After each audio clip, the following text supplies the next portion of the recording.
నమస్కారం. రాష్ట్ర వ్యాప్తంగా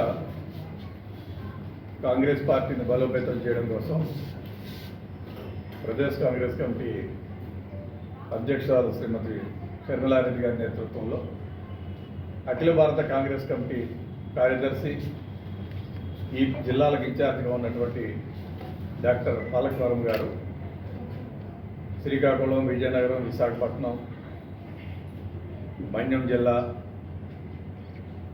జిల్లాల పర్యటనని చేసుకుంటూ ఈరోజు తూర్పుగోదావరి జిల్లా రాజమండ్రికి రావడం జరిగింది. సంస్థాగతంగా పార్టీని బలోపేతం చేయడం కోసం ప్రధానంగా పార్టీకి సంబంధించినటువంటి మండల అధ్యక్షులు,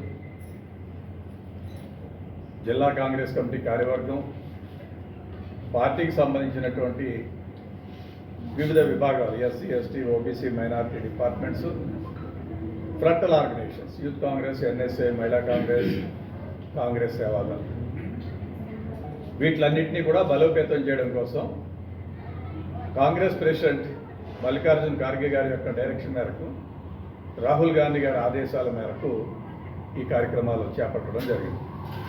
మరి ఈరోజు మన జిల్లా కాంగ్రెస్ కమిటీ అధ్యక్షులు మిత్రులు వెంకట గారి నేతృత్వంలో పార్టీకి సంబంధించినటువంటి అన్ని నియోజకవర్గాల బాధ్యులు, పెద్దలు, కంటెస్టెడ్ ఎమ్మెల్యేస్, జిల్లా కాంగ్రెస్ కమిటీ కార్యవర్గ సభ్యులు, మండల పార్టీ అధ్యక్షులు, పార్టీ పెద్దలందరూ కూడా ఇక్కడికి రావడం జరిగింది. ప్రధానంగా ఈ ప్రాంతంలో ఉన్నటువంటి సమస్యల మీద ఒక కార్యాచరణ రూపొందించుకుని స్థానికంగా రాజమండ్రి నియోజకవర్గంలో ఉన్నటువంటి సమస్యల మీద పోరాటం చేయాలని చెప్పి చాలామంది సలహాలు ఇవ్వడం జరిగింది.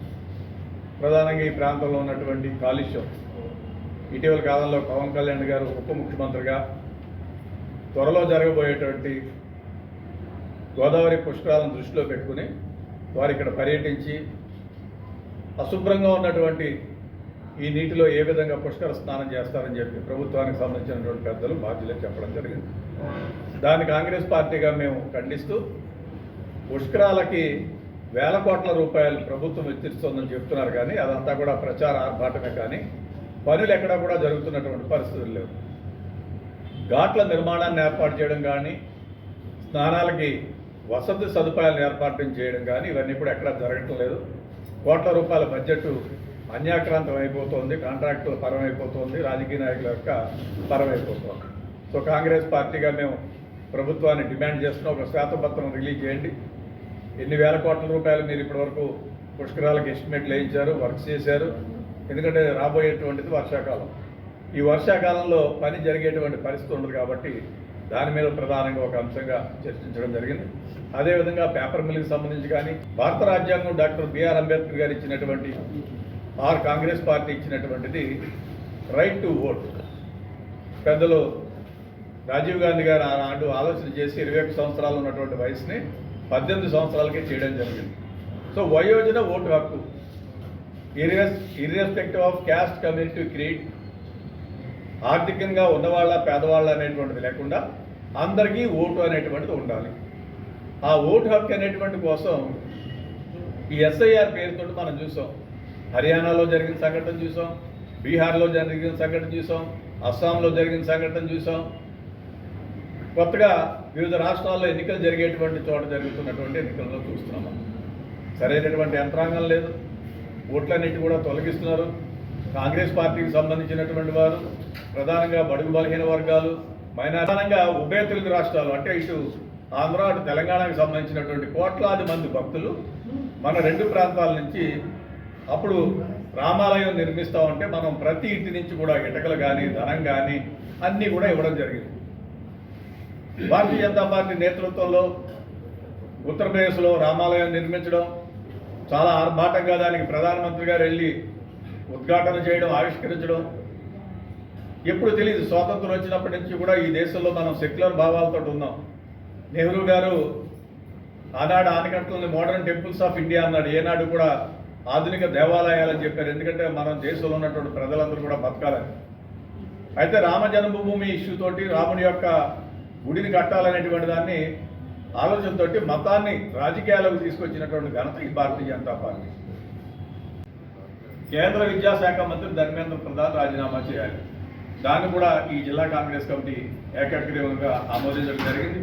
అదేవిధంగా రెండవది, ఎక్కడైతే ఈ ఎన్టీ అనేటువంటిది ఉందో దానికి రోల్స్ రెస్పాన్సిబిలిటీ పికప్ చేయవలసినటువంటి రోల్స్ రెస్పాన్సిబిలిటీస్ గైడ్లైన్స్ ఫిక్సప్ చేయాలి. ధర్మేంద్ర ప్రధాన్ గారు రాజీనామా చేయాలి.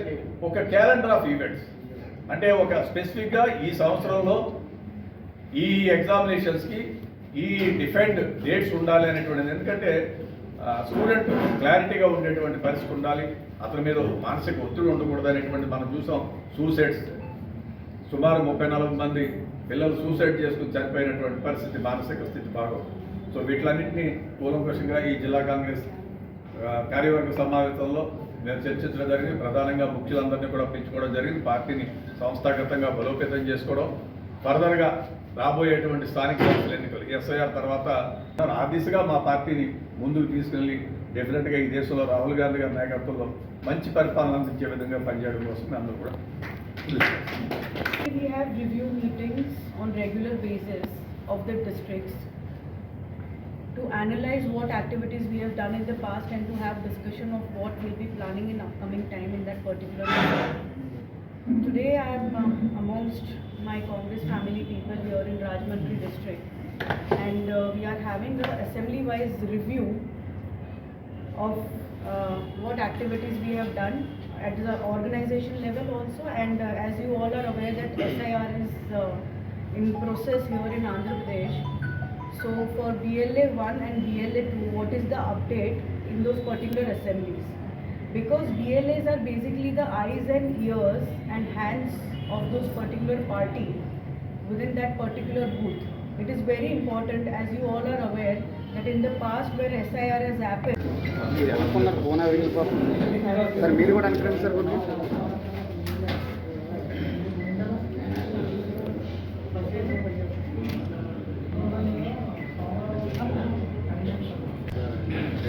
విద్యాశాఖ మంత్రి ధర్మేంద్ర ప్రధాన్ రాజీనామా చేయాలి. విద్యాశాఖ మంత్రి రాజీనామా చేయాలి.